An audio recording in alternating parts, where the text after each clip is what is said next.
Now, when it comes to Dossier's fragrances, they do make inspirations of more popular designer or niche fragrances. And as a matter of fact, when it comes to Le Labo creations, I've reviewed their version of both Santal 33 and Rose 31, as well as Gaiac 10, if I'm remembering correctly. And all of those have been really accurate. Well, today I'm going to be taking a closer look at their version of Thé Noir 29, which is a tea-based fragrance. This is called Citrus Tea. I'm excited to give you my thoughts on the scent, so make sure to stay tuned.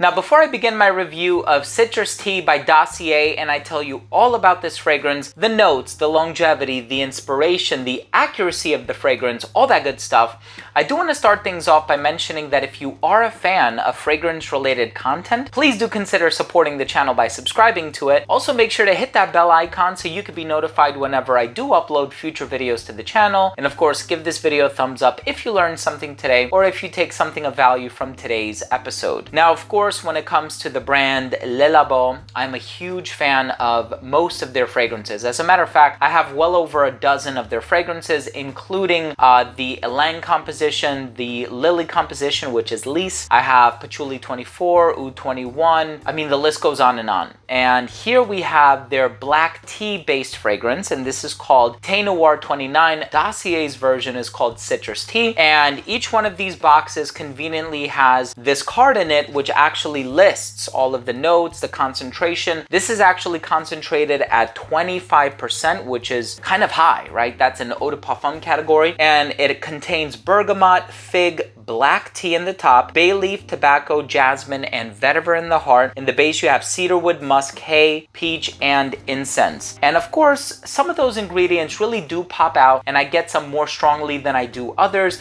but I'm gonna save all of that for the smell section of the review. Let's go ahead and start things off with the presentation.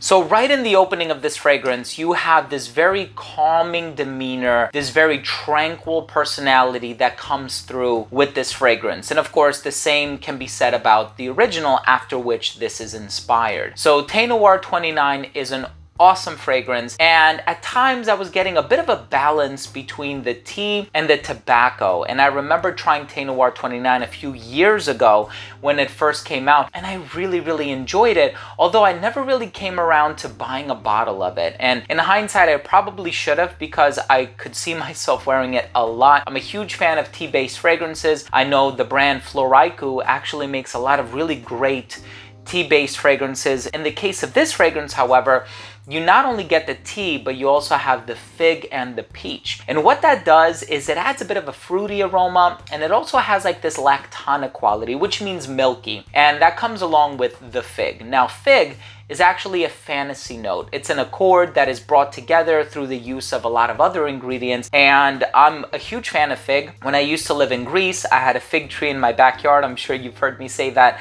in some other videos of mine, but it has this realistic fig accord in the opening that binds itself very well with the peach that is found in the base. Now, there is this earthy texture, and I think it's established through the use of vetiver. So as it dries down, you have this vetiver that is kind of on the earthy side of things, but not overly dirty or domineering or anything like that.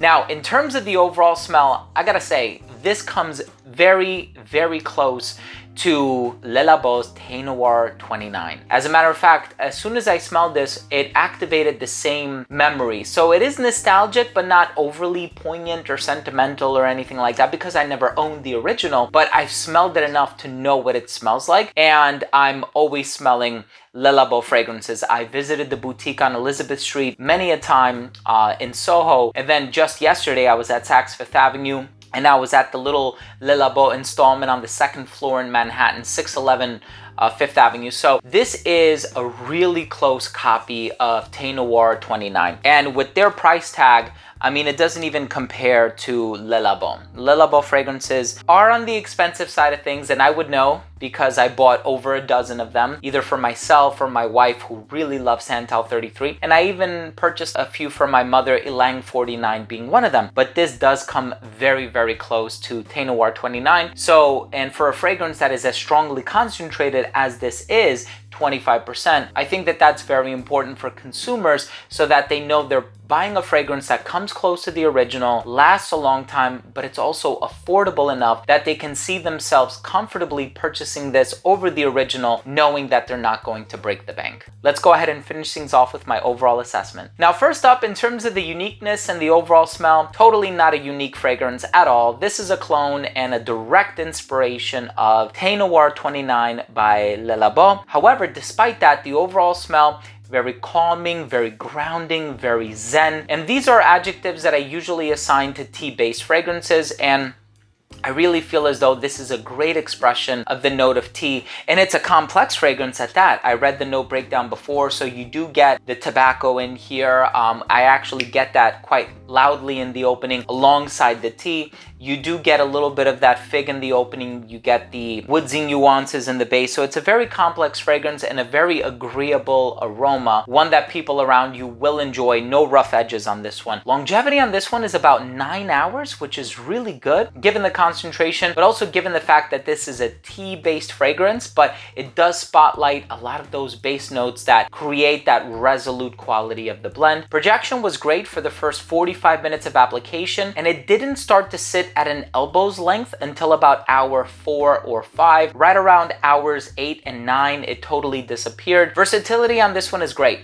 Perfectly unisex. You can wear this one dressed up, dressed down. I feel like this one would work really well in every season except for the winter time. But if you're wearing it indoors, you can wear it all year round, no problem. The only thing is that tea is kind of like a warm weather ingredient for me, especially when it's paired with a little bit of citrus, and this does have bergamot in it, but I do find this to be very versatile, and I think anybody of any age can wear this one comfortably.